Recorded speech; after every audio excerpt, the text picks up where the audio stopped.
Now. On 105.9 FM and streaming worldwide on the WMAL app. O'Connor and Company. It's 7:37. It's O'Connor and Company. Thank you for being part of this morning and letting us ride shotgun with you. Whatever your morning duties are, we're glad to be a part of it. Coming up at 8:05, Chuck Thies on this Maryland power grab, it appears. They'll go ahead and let RFK area be the new Commander Stadium, but only if D.C. gives up their Air National Guard back to Maryland. What is this?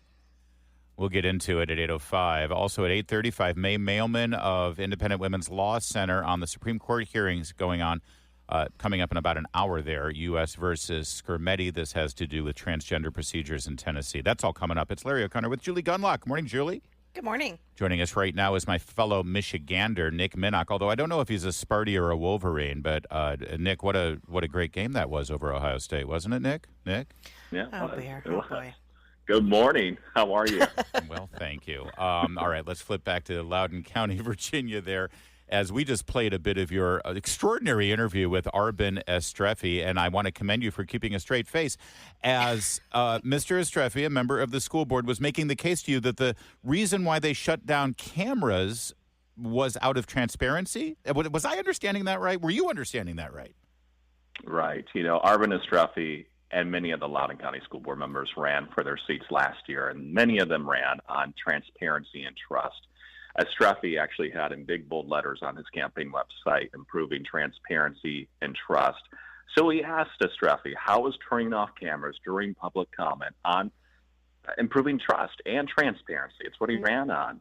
And he has no problem with turning off the cameras. And he did avoid many of our questions, but I do give him credit for sitting there for 35 minutes as we asked him many questions, not just on the cameras, but also does he support biological male students entering girl locker rooms and bathrooms at school.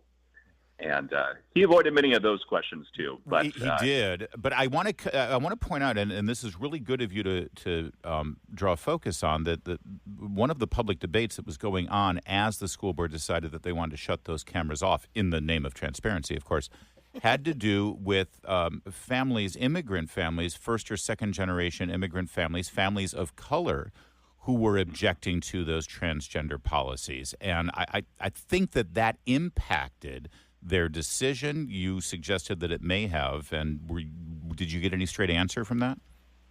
Right. So, speaking to these families who went to that school board meeting on February 27th of this year, many of them were Muslim, Hindu, Christian community members. You usually have your regular parents who show up to meetings, but this was a total new batch of community members showing up, expressing their concerns about LCPS allowing biological male students into girls' locker rooms and bathrooms at school. And one after another, they asked Estrefi and the school board to reverse that policy. The very next meeting, the school board turned off the cameras on the parents. So speaking to the families who came and spoke and the students who came and spoke, they felt like that was a slap in the face. Yeah. And so it certainly looked to them like they turned off the cameras on them because they were saying something that the school board didn't want to hear.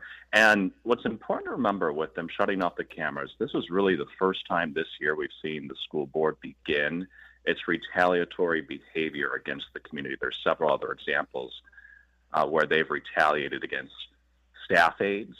We've talked about this on your show earlier this year, staff aides, Dina Griffiths, a school board member, and also parents. Well, Larry and I talked earlier about how they also want to avoid this sort of viral videos, which then you report on and we report on.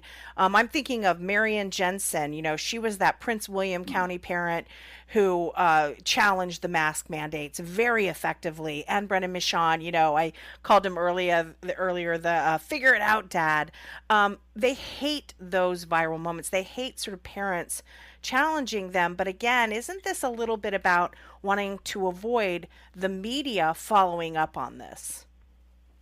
Right. So they hired this new superintendent, Aaron Spence, and he brought with him from his previous school system a woman named Natalie Allen. She runs communications now with Loudoun County Public Schools. She makes more than $250,000 as a communications person. And they had many other staffers in that comms department. So yeah, they shut off the cameras. So those of us in newsrooms trying to keep an eye on what's happening at these school board meetings, we can't really see what's happening if the cameras are turned off.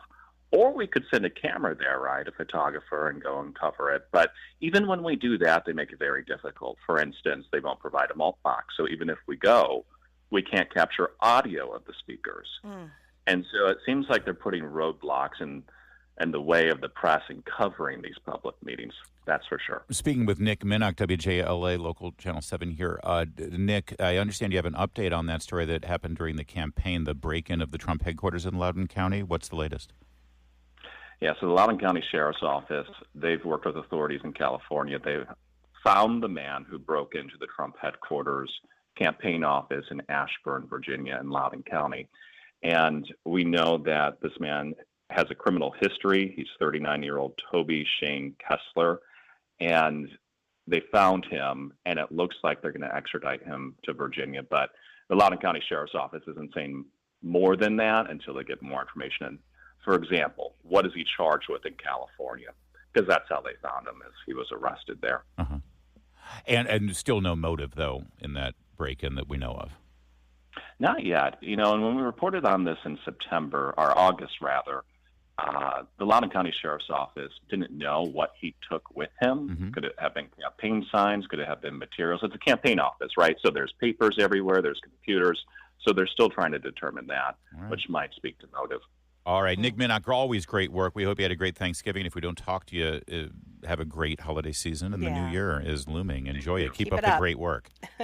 Yeah, you too. Take care.